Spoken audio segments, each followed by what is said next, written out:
everyone good to go? Okay, we welcome the Colorado Buffs, head coach J.R. Payne, Frida Formann, and Aaronette Vonleh. Coach, we'll have you open, and then we'll take questions. That was not the prettiest game we've ever been a part of, but I think what we all witnessed was two teams that really are just going to fight and scrap and do everything they can to win the game. I thought Oregon State played really well, and I thought in spurts we played really well also. I was just telling these guys in the hallway, really proud of how we never lost our cool. Like, we kept our composure through Oregon State's hot shooting, through some cold spells for us offensively, and we just never really got too flustered, which I love about this team. So really proud of being able to win and keep going.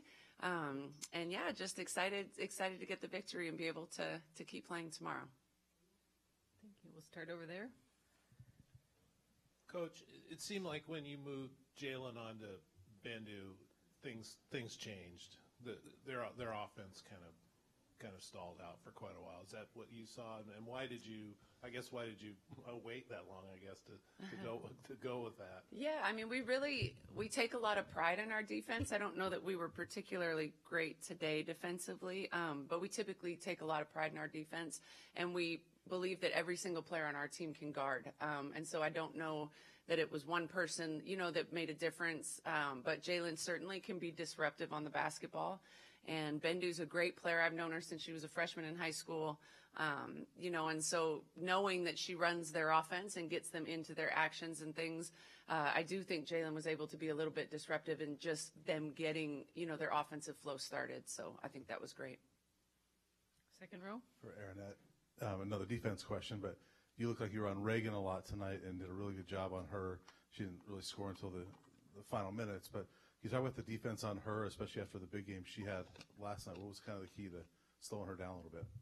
Yeah, I mean, she's one of their best players, and she's also just very physical in the block. So just trying to match the physicality, keep her away from the basket, force her to take shots that are out of her comfort zone. Matt? Matthew Walter with the next. Frida, there was a moment there in the third. Jalen gets a steal, and somebody gets fouled. I don't remember who, but she turns to you and she says, "That was you."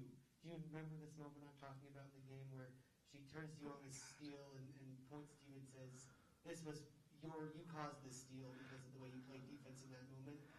I think I remember what you're talking about. And then sort of to follow up on that third quarter, you guys went on that run. You really locked up on defense, got some turnovers, really ran out in transition.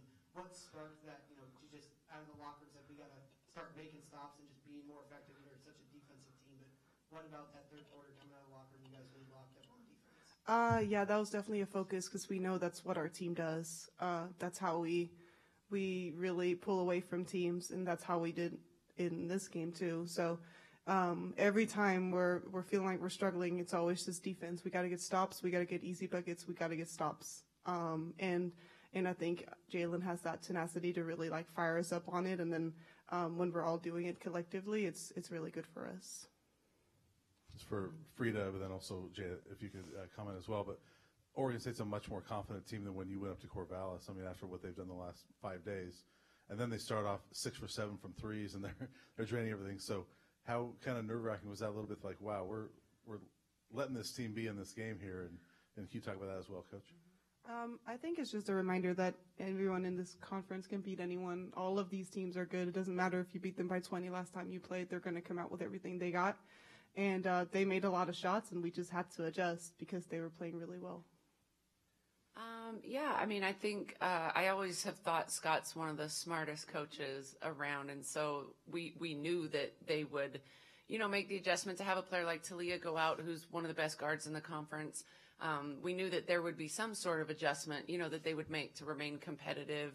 And I thought, the adjustment they've made in the last couple of weeks has gone big. That's what they have is bigs, and they're bigger than everybody else.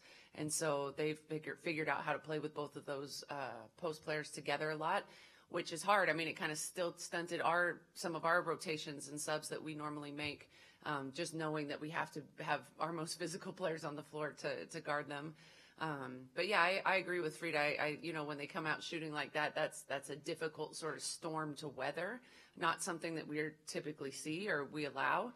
But to be able to weather the storm and be able to just really stay together, like I'm glad you shared that Jalen said that. I didn't know that, but that's very indicative of the selflessness of our team. Like to be able to have a great play and turn to someone and say, that was you, like that gets me excited. So. Okay, we're going to go in the front row here and then back. David Yapkowitz from The Next. For Coach, I just wanted to ask you a bit about Kendall's performance. You closed the game with her, only 1 for 2 from the field, but, overall her impact, I thought, defensively, she was giving her effort there, kept the ball moving, made the right passes. Just in the second half there, what did you see out of her in terms of, your decision to kind of play her, a long stretch there? Oh, yeah. Kendall is one of our most reliable, trustworthy players on both sides of the floor. She plays multiple positions for us. She's incredible defensively. Typically, can guard someone. If someone's going off, sometimes it's like, Kendall, go get them, and she can really do a great job in being disruptive and contesting shots, and just has some of the quickest hands, I've seen, so she can do that, very consistently. But wonderful to have, multiple point guards on the floor. Even Frida played point guard in high school, so I think we finished the game with 3 point guards on the floor, to be able to get us into actions and good movement and finish plays.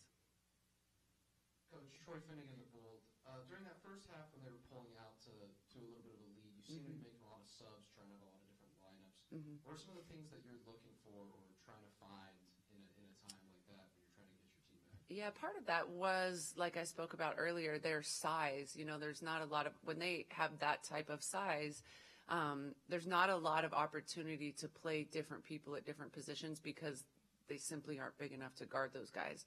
And so that was a little bit of that. When they went a little bit small, we could go a little bit small and be able to rest, someone like Aaronette for a couple minutes here and there just because, they'd gone a little bit smaller. But I thought everyone that played came in and contributed and gave, valuable minutes tonight, and we needed all of them. Go ahead. JR, if this day of this conference tournament has taught us anything, is this league is deep as any conference, and if not better than any conference in the country. Just talk about, Washington State pulls the upset. You're playing 11-seeded Oregon State. Just how deep this conference is, and the fact that you get to play. There's going to be a new person in the championship game because you and Washington State have never been there. Just the depth and what that means for programs playing this conference as the postseason continues. Yeah, Frida spoke about it earlier, but we truly believe that any team in this league can beat any team in this league. And that's saying something when you have typically 5 or 6 top 25 teams.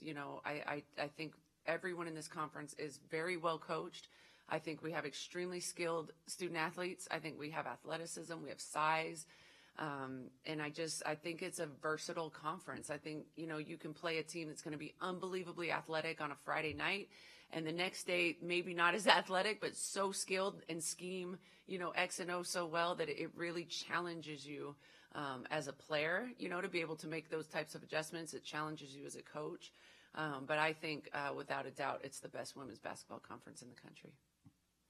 Coach, over way here. in the back here.